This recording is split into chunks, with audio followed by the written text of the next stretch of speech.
Esse projeto de anistia tem que ir para a rua, para frente do Congresso.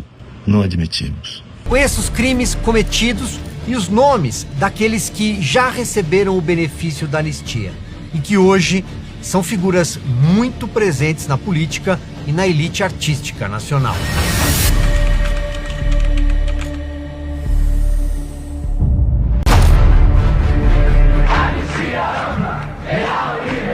A anistia é o reencontro da nação consigo mesma. Foi por força da anistia de 1979 que o Partido dos Trabalhadores surgiu em fevereiro de 1980, no pátio do Colégio Sion, no bairro de Genópolis, na capital paulista. O PT só aconteceu porque o presidente João Batista Figueiredo assinou a Lei 6.683, a Lei da Anistia. Alguns nomes desses anistiados são bem conhecidos e lembrados com frequência por militantes da esquerda. Por exemplo, Luiz Carlos Prestes era o secretário-geral do Partido Comunista Brasileiro. João Mangabeira, o escritor Jorge Amado, Aparício Torelli, o Barão de Tararé, e o guerrilheiro Carlos Marighella, líder da ALN, a Ação Libertadora Nacional.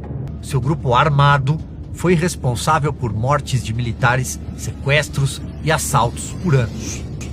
Marighella era um criminoso profissional quando morreu em 1969, mesmo ano em que a ALN ajudou a sequestrar o embaixador dos Estados Unidos, Charles Burke Elbrick, que passou dias num cativeiro no bairro de Botafogo, no Rio de Janeiro.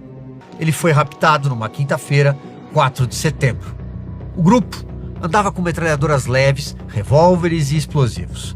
Eram criminosos Fernando Gabeira, Franklin Martins, que foi ministro da República décadas depois, Cid Benjamin, que pilotou o Fusca Azul no dia do sequestro, e Paulo de Tarso Venceslau. Gabeira foi deputado, quase prefeito do Rio de Janeiro e agora é comentarista político da Globo News. Foi ele quem arrumou o esconderijo onde o embaixador ficou preso por 3 dias em Botafogo, ferido por uma coronhada na cabeça. Até hoje, Gabeira não pode pisar nos Estados Unidos. E claro, queriam a soltura de 15 companheiros presos. Logo depois, esses companheiros foram colocados na aeronave militar matrícula Hércules 56 rumo ao México. Quando desembarcaram, o diplomata foi solto. O nome mais famoso da lista de presos é José Dirceu, que depois seria um dos fundadores do Partido dos Trabalhadores, do qual foi presidente até a eleição de Luiz Inácio Lula da Silva. Mas também estavam a bordo o ex-deputado do PT, Ricardo Zaratini, o jornalista Flávio Tavares, Vladimir Palmeira e Luiz Travassos. O repórter Paulo Alceu entrevistou Fernando Gabeira.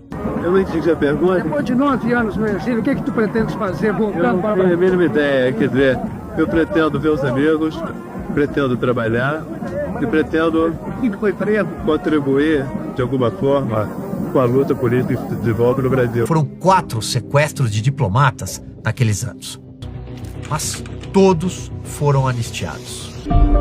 Assim como os crimes se apagaram com a decolagem do Hércules 56, foram esquecidos também os crimes à bala dos guerrilheiros do Araguaia. O militante de esquerda mais conhecido do Araguaia foi José Genuíno, depois presidente do PT e deputado federal. Todos eles puderam voltar ao Brasil depois do exílio, anistiados. A primeira da fila foi Dulce Maria. Ela era produtora cultural de obras de Chico Buarque e Zé Celso Martinez, a primeira repatriada pela anistia, atuou na guerrilha armada pesada.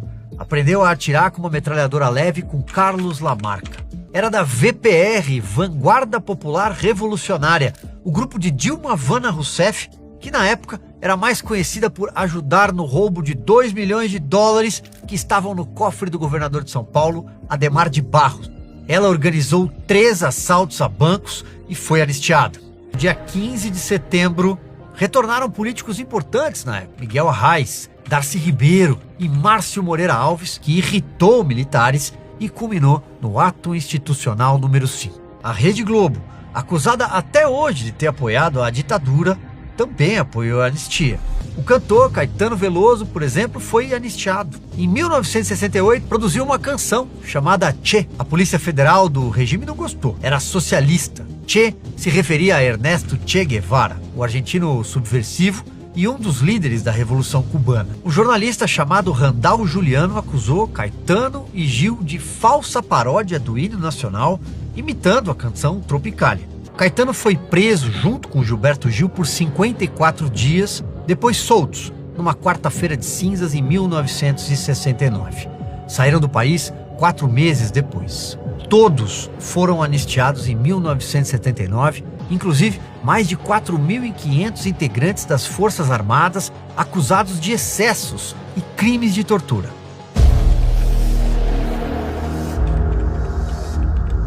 A cena política brasileira das décadas seguintes foi moldada pelos envolvidos na campanha da anistia de 1979. Aliás, o próprio movimento nasceu dentro de um partido político.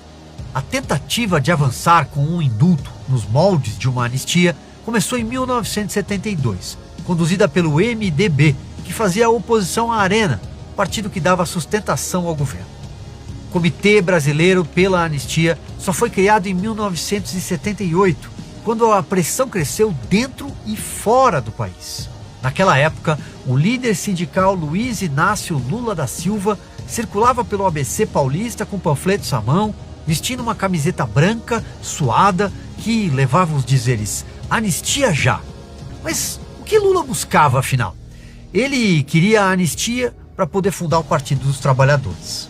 Foi por força da anistia de 1979 que o Partido dos Trabalhadores surgiu em fevereiro de 1980, no pátio do Colégio Sion, no bairro de Genópolis, na capital paulista. O PT só aconteceu porque o presidente João Batista Figueiredo assinou a Lei 6.683, a Lei da Anistia. O PT nasceu dessa confusão, mas jamais seria possível sem a anistia. Credo Neves, Ulisses Guimarães seguiram caminhos diferentes. Mas o fato é que todo mundo conseguiu espaço para defender o que queria, inclusive Leonel Brizola, porque foram anistiados.